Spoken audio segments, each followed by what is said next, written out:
News নির্ভীকের পক্ষ থেকে সকলকে শুভেচ্ছা, অভিনন্দন, ভালোবাসা জানিয়ে নিউজ নির্ভীকে সকলকে স্বাগত জানাচ্ছি। আপনারা দেখছেন নিউজ নির্ভীক, আর প্রতিদিনের মতো আজ 5ই এপ্রিল শুক্রবার দেখছেন ঝটপট 10টা খবরের আরও একটা পর্ব। আজ প্রথমেই রাজ্যের খবরে থাকছে, রাজ্যের শিক্ষামন্ত্রী ব্রাত্য বসুকে মন্ত্রিসভা থেকে সরানোর সুপারিশ করেছেন রাজ্যপাল CV আনন্দ বোস।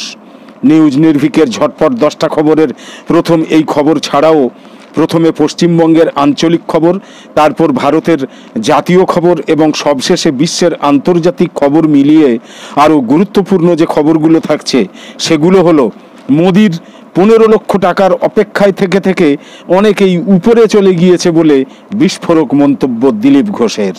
বাম এবং কংগ্রেসের সঙ্গে জোট না হওয়ায় ডায়মন্ড হারবার, যাদবপুর সহ দ্বিতীয় দফায় প্রার্থী ঘোষণা ISF-এর। জামিন পাওয়ার পর আপ নেতা সঞ্জয় সিং সাংবাদিক বৈঠক করে বলেছেন, আবগারি কেলেঙ্কারি করেছে বিজেপি আর ফাঁসানো হচ্ছে অরবিন্দ কেজরিওয়ালকে। ভোট প্রচারের ময়দানে সোজাসুজি হুঙ্কার ছেড়ে মাক্কাল নিধি মাইয়াম দলনেতা তথা প্রখ্যাত অভিনেতা কমল হাসান বলেছেন, মোদি হটাও, বিজেপিকে আর সুযোগ নয়। ইরানের বদলা নেওয়ার হুমকিতে আতঙ্কিত ইসরায়েলের প্রধানমন্ত্রী বেঞ্জামিন নেতানিয়াহু। সংযুক্ত আরব আমিরাতে বদলে গিয়েছে পবিত্র রমজান মাসের চিরাচরিত চিত্র। প্রকাশ্যে খাওয়া দাওয়া, ধূমপান সবই চলছে এখন আমিরাতে। 20 দিনের ব্যবধানে কারাবন্দি থেকে সেনেগালের প্রেসিডেন্ট বাসিরু দিওমায়ে ফায়ে। সব মিলিয়ে নিউজ নির্ভীকের ঝটপট 10টা খবরের আজকের পর্বে দেখে নিন এমনই সব গুরুত্বপূর্ণ কম বেশি 10টা খবর। রাজ্যের শিক্ষামন্ত্রী ব্রাত্য বসুকে মন্ত্রিসভা থেকে সরানোর সুপারিশ করেছেন রাজ্যপাল CV আনন্দ বোস। এমনটাই জানা গিয়েছে সূত্র মারফত। দিন কয়েক আগে শিক্ষামন্ত্রী ব্রাত্য বসু গৌড়বঙ্গ বিশ্ববিদ্যালয়ে ওয়েব কুপার একটা কনভেনশনে উপস্থিত ছিলেন। ব্রাত্য বসুর সেই পদক্ষেপ নির্বাচনী আদর্শ আচরণবিধি লঙ্ঘনের সামিল বলে অভিযোগ ওঠে। এই আবহে এবার ব্রাত্য বসুকে ক্যাবিনেট থেকে সরানোর সুপারিশ করেছেন রাজ্যপাল CV আনন্দ বোস। পাল্টা গোটা বিষয়টাকে হাস্যকর বলে মন্তব্য করেছেন শিক্ষামন্ত্রী ব্রাত্য বসু। তবে এই বিষয়ে রাজভবনের তরফে অবশ্য এখনো পর্যন্ত কোনো প্রতিক্রিয়া পাওয়া যায়নি। রাজ্যপালের এই সুপারিশ নিয়ে পাল্টা আক্রমণ করেছেন শিক্ষামন্ত্রী ব্রাত্য বসু। এদিন এক্স হ্যান্ডেলে তিনি লিখেছেন, আমি দেশের রাষ্ট্রপতির কাছে যদি রাজ্যপালকে সরানোর সুপারিশ করতাম তাহলে সেটা যেমন হাস্যকর হতো, এটাও ঠিক তেমনই। মোদির 15 লক্ষ টাকার অপেক্ষায় থেকে থেকে অনেকেই উপরে চলে গিয়েছে বলে বিস্ফোরক মন্তব্য করেছেন দিলীপ ঘোষ। প্রত্যেকের ব্যাংক অ্যাকাউন্টে ঢুকবে 15 লক্ষ টাকা। 2014 সালে লোকসভা ভোটের আগে এটাই ছিল নরেন্দ্র মোদির সবচেয়ে বড় গ্যারান্টি। বিদেশের ব্যাংকে গচ্ছিত কালো ধন ফিরিয়ে এনে দেশবাসীকে বিলিয়ে দেওয়ার প্রতিশ্রুতি দিয়েছিলেন তিনি। প্রধানমন্ত্রী হওয়ার পর সে কথা অবশ্য তার আর মনেই নেই। বরং এবার লোকসভা ভোটের মুখে মোদির গলায় শোনা যাচ্ছে নতুন গ্যারান্টির সুর। জবাবে তার আগের 15 লক্ষ টাকার গ্যারান্টিকেই হাতিয়ার করেছে দেশের বিরোধী দলগুলো। বৃহস্পতিবার তাদের সুরে সুর মিলিয়েছেন বিজেপিরই প্রাক্তন রাজ্য সভাপতি দিলীপ ঘোষও। বিস্ফোরক কটাক্ষ ছুঁড়ে দিয়েছেন তিনি স্বয়ং প্রধানমন্ত্রীর দিকে। এদিন পূর্ব বর্ধমানের ভাতারের কুড়মুনে এক প্রশ্নের উত্তরে তিনি বলেছেন, 15 লক্ষ টাকার অপেক্ষা করে করে অনেকেই তো উপরে চলে গেল, আমরা 15 কোটি টাকার কথা বলছি। কোন 15 কোটি টাকার কথা বলছেন সেই উত্তর অবশ্য দেননি মেদিনীপুরের বিদায়ী বিজেপি সাংসদ। যদিও তার কটাক্ষের পর প্রধানমন্ত্রীকে নতুন উদ্যমে আক্রমণ করেছে রাজ্যের শাসক দল তৃণমূল। রাজ্যের মন্ত্রী তথা বর্ষিয়ান তৃণমূল নেতা স্বপন দেবনাথ বলেছেন, উনি ঠিকই বলেছেন, প্রধানমন্ত্রী যে মিথ্যা প্রতিশ্রুতি দেন সেটা দেরিতে হলেও দিলীপ ঘোষ বুঝেছেন। গোটা বিষয়টাতে অবাক রাজনৈতিক মহল। দিলীপবাবু সোজা সাপটা কথা বলতেই পছন্দ করেন, এ কথা কারো অজানা নয়। এর আগে প্রচারে বেরিয়ে দলের নব্য নেতাদের কটাক্ষ করেছেন, চ্যালেঞ্জ জানিয়ে বলেছেন, আমি তৃণমূলের বিরুদ্ধে লড়াই করেছি, কিন্তু এইভাবে প্রধানমন্ত্রীর গ্যারান্টি নিয়ে কোনোদিন তাকে কটাক্ষ করতে দেখা যায়নি। দলীয় সূত্রে খবর, নব্যদের সঙ্গে দিলীপবাবুর সংঘাত এখন ওপেন সিক্রেট। দলের প্রথম প্রার্থী তালিকায় তার নাম ছিল না, দ্বিতীয় তালিকায় নাম উঠলেও মেদিনীপুর থেকে সরিয়ে তাকে প্রার্থী করা হয়েছে বর্ধমান দুর্গাপুরে। তাতে যে তিনি খুশি হননি সেটা নানাভাবে বুঝিয়ে দিয়েছেন। প্রচারে নেমে বারবার বেলাগাম মন্তব্য করেছেন। মুখ্যমন্ত্রীকে নিয়ে কুরুচিকর মন্তব্য করায় তাকে শোকজ করেছে দল এবং নির্বাচন কমিশন, কিন্তু তারপরেও থামানো যায়নি দিলীপ বাবুকে। তার এদিনের 15 লক্ষ টাকার কটাক্ষ নিয়ে ফের জলঘোলা হবে বলেই মনে করছেন অনেকে। রাজনৈতিক মহলের দাবি, দিলীপবাবুর এই কটাক্ষ বিরোধীদের বক্তব্যকে আরও মজবুত করবে। এদিনও কোচবিহারের সভা থেকে মমতা বন্দ্যোপাধ্যায় কালোধন ফেরানো নিয়ে তোপ দেখেছেন প্রধানমন্ত্রীর উদ্দেশ্যে। বলেছেন 15 লক্ষ টাকা কোথায় গেল। এখন বলছে ইডি যে টাকা নিয়েছে তা গরিবদের দেবে, ওই টাকা পার্টি ফান্ডে চলে গিয়েছে। তো জানা গিয়েছে প্রার্থী ঘোষণা হওয়ার পর থেকে দিলীপবাবু মেদিনীপুরে প্রচারে যাননি, তবে আন্দামানে যাচ্ছেন একদিনের জন্য। তৃণমূলের প্রশ্নে অবশ্য তিনি এখনও আগের অবস্থানে। সাফ বলেছেন ওরা যদি হিংসার রাজনীতি করতে চায় অসুবিধা নেই, ভারতীয় জনতা পার্টিও প্রস্তুত আছে, দাদাগিরি তো এখনও শুরু করিনি, ওরা ঠুকঠাক করছে, কামারের একঘা দেখেনি। বাম এবং কংগ্রেসের সঙ্গে জোট না হওয়ায় ডায়মন্ড হারবার, যাদবপুর সহ দ্বিতীয় দফায় প্রার্থী ঘোষণা আইএসএফের। বাম কংগ্রেসের সঙ্গে জোট সমঝোতা নিয়ে দীর্ঘ জল্পনা এবং সেই আলোচনা ফলপ্রসূ না হওয়ায় এবার দ্বিতীয় প্রার্থী তালিকা প্রকাশ করেছে ইন্ডিয়ান সেকুলার ফ্রন্ট মানে আইএসএফ। প্রথম দফায় প্রার্থীর নাম ঘোষণার পর বৃহস্পতিবার দ্বিতীয় দফায় 5টা আসনে প্রার্থীর নাম ঘোষণা করেছে আইএসএফ। একই সঙ্গে বসিরহাট কেন্দ্রের প্রার্থী ভোটে লড়তে রাজি না হওয়ায় তার পরিবর্তে নতুন নাম এবং ভগবানগোলা উপনির্বাচনের জন্য প্রার্থীর নাম ঘোষণা করেছে ইন্ডিয়ান সেকুলার ফ্রন্ট। তবে এই ঘোষণায় মূল নজর ছিল ডায়মন্ড হারবার কেন্দ্রের দিকেই। নওশাদ আগেই জানিয়েছিলেন এদিনই ঘোষণা হবে ডায়মন্ড হারবারের প্রার্থীর নাম।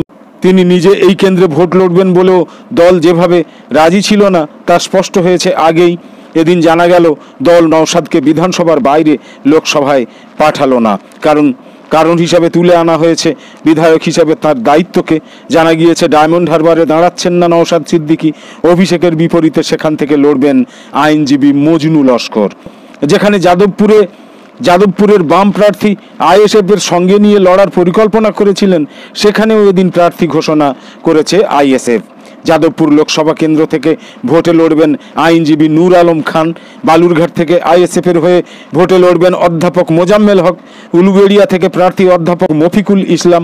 ব্যারাকপুর থেকে ভোটে লড়বেন আইনজীবী জামির হোসেন। বসিরহাট লোকসভা কেন্দ্র থেকে ভোটে লড়বেন আক্তার আলী বিশ্বাস। একই সঙ্গে ভগবানগোলা বিধানসভা কেন্দ্র থেকে উপনির্বাচনে প্রার্থী মোহাম্মদ মুর্শিদুল আলম। তবে বরানগর উপনির্বাচনে প্রার্থী দেয়নি আইএসএফ। জামিন পাওয়ার পর আপ নেতা সঞ্জয় সিং সাংবাদিক বৈঠক করে বলেছেন আবগারি কেলেঙ্কারি করেছে বিজেপি আর ফাঁসানো হচ্ছে কেজরিওয়ালকে।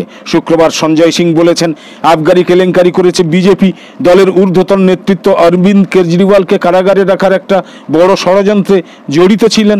গত 2রা এপ্রিল মঙ্গলবার সুপ্রিম কোর্ট আবগারি মামলায় জামিন দিয়েছে আপ নেতা সঞ্জয় সিংকে। 6 মাস তিহার জেলে বন্দি থাকার পর জামিন পেয়েছেন আপ সাংসদ।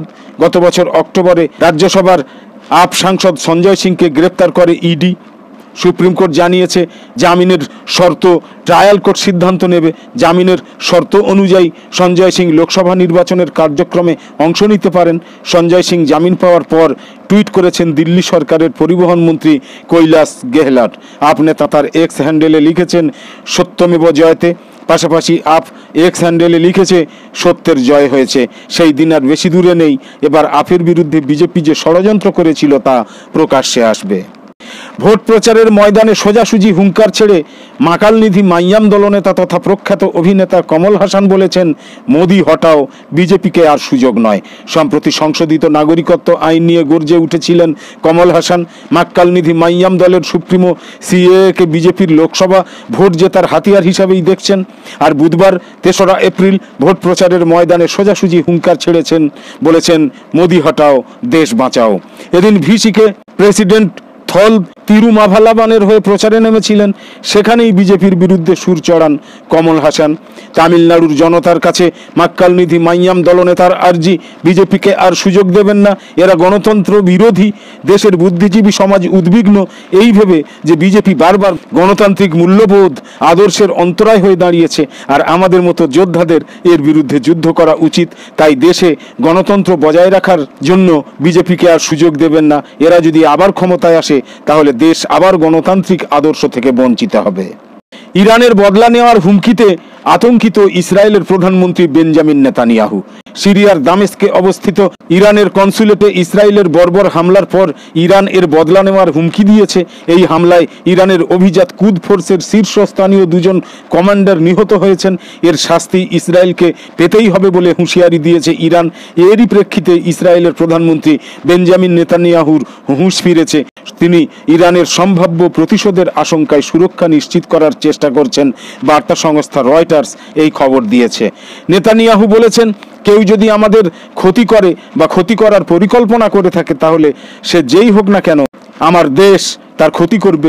ইসরায়েলের সশস্ত্র বাহিনী তাদের সব কমব্যাট ইউনিটের সবার ছুটি সাময়িকভাবে বাতিল ঘোষণা করার পর এমন মন্তব্য করেছেন তিনি। এর অর্থ ইসরায়েলে হামলা চালাতে পারে ইরান, এমন আতঙ্কে আতঙ্কিত বেঞ্জামিন নেতানিয়াহু। এই জন্য যুদ্ধরত সব ইউনিটের ছুটি বাতিল করা হয়েছে। দেশে এবং দেশের বাইরে তাদের সব দূতাবাস এবং কনসুলেটে নিরাপত্তা বাড়ানো হয়েছে। এর বাইরেও ইসরায়েলের আকাশ প্রতিরক্ষা ইউনিটের রিজার্ভ সেনাদের তলব করা হয়েছে। উদ্ভূত পরিস্থিতিতে বৃহস্পতিবার নিরাপত্তা বিষয়ক মন্ত্রিপরিষদের একটা বৈঠক আহ্বান করেছেন বেঞ্জামিন নেতানিয়াহু। সেখানে তিনি বলেছেন, বছরের পর বছর ধরে আমাদের বিরুদ্ধে প্রত্যক্ষভাবে অথবা প্রক্সির মাধ্যমে কার্যক্রম চালিয়ে যাচ্ছে ইরান। তাই ইরানের বিরুদ্ধে এবং তাদের প্রক্সির বিরুদ্ধে ইসরায়েলও আত্মরক্ষামূলক এবং আক্রমণাত্মকভাবে কর্মসূচি চালিয়ে যাচ্ছে। তিনি আরও বলেছেন, আমাদেরকে কিভাবে রক্ষা করতে হয় তা আমরা জানি। বার্তা সংস্থা রয়টার্সের সাংবাদিকরা এবং ইসরায়েলের বাণিজ্যের প্রাণকেন্দ্র তেল আবিবের বাসিন্দারা অভিযোগ করেছেন যে এরই মধ্যে তাদের জিপিএস সার্ভিস বিঘ্নিত হচ্ছে। অন্যদিকে ইরানের দুটো সূত্র বলেছে, উত্তেজনাকে বৃদ্ধি না করে তাদের জবাব হবে সুসংগঠিত। সংযুক্ত আরব আমিরাতে বদলে গিয়েছে পবিত্র রমজান মাসের চিরাচরিত চিত্র। প্রকাশ্যে খাওয়া দাওয়া, ধূমপান সবই চলছে আমিরাতে। পবিত্র রমজান মাস এলে মুসলিম দেশগুলোতে অন্যরকম আধ্যাত্মিক পরিবেশ তৈরি হয়। তবে এখন যেন বদলে গিয়েছে মধ্যপ্রাচ্যের আরব আমিরাত। এখন রমজানেও সেখানে প্রকাশ্যে খাওয়া দাওয়া, ধূমপান, এমনকি একসঙ্গে তরুণ তরুণীদের অপ্রীতিকর অবস্থায় পর্যন্ত দেখা যাচ্ছে। এই নিয়ে ক্ষোভ এবং দুঃখ প্রকাশ করেছেন দেশটার বাসিন্দারা। আমিরাতে দীর্ঘদিন ধরে বসবাস করছেন ব্রিটিশ প্রবাসী ইম্মা ব্রেইনস। সম্প্রতি তিনি রমজান নিয়ে একটা ভিডিও প্রকাশ করেছেন। ভিডিওটা প্রকাশের পর রমজানে আমিরাতের বাসিন্দাদের মধ্যে আচার আচরণে যে পরিবর্তন এসেছে সেটা নিয়ে নতুন করে আলোচনার সৃষ্টি হয়েছে। বর্তমানে দেখা যাচ্ছে রমজানেও প্রকাশ্যে খাওয়া দাওয়া বন্ধ হচ্ছে না। অশোভন কাপড় চোপড় পরে মানুষ বাইরে বের হচ্ছেন এবং অশ্লীলতা করছেন। এই অমুসলিম নারী ইম্মা বলেছেন, মানুষকে প্রকাশ্যে খেতে, ধূমপান করতে দেখে আমি আশ্চর্য হয়েছি। কিছু জায়গায় অবশ্য উন্মুক্ত, কিন্তু এই মাসে রমজানের প্রতি সম্মান প্রদর্শনের একটা পদক্ষেপ তো অন্তত থাকতে হবে। রমজানে এখন আমিরাতে রেস্তোরাঁগুলো খোলা থাকে। মূলত এখানে অন্য জাতি এবং বর্ণের মানুষ থাকার এইসব প্রতিষ্ঠান খোলা থাকে। 20 দিনের ব্যবধানে কারাবন্দি থেকে সেনেগালের প্রেসিডেন্ট হয়েছেন বাসিরু দিওমায়ে ফায়ে। একটা বড় সময়ের রাজনৈতিক অস্থিরতা পেরিয়ে মঙ্গলবার সেনেগালের নতুন প্রেসিডেন্ট হিসেবে শপথ নিয়েছেন 44 বছর বয়সী এই ফায়ে। বিদায়ী প্রেসিডেন্ট ম্যাকি সল 12 বছর ধরে দেশটার ক্ষমতায় ছিলেন। তিনি তার শাসনকাল তৃতীয় মেয়াদে টেনে নিতে চেষ্টা করবেন, এমন শঙ্কার অবসান ঘটে ফায়ের শপথ গ্রহণের মধ্যে দিয়ে।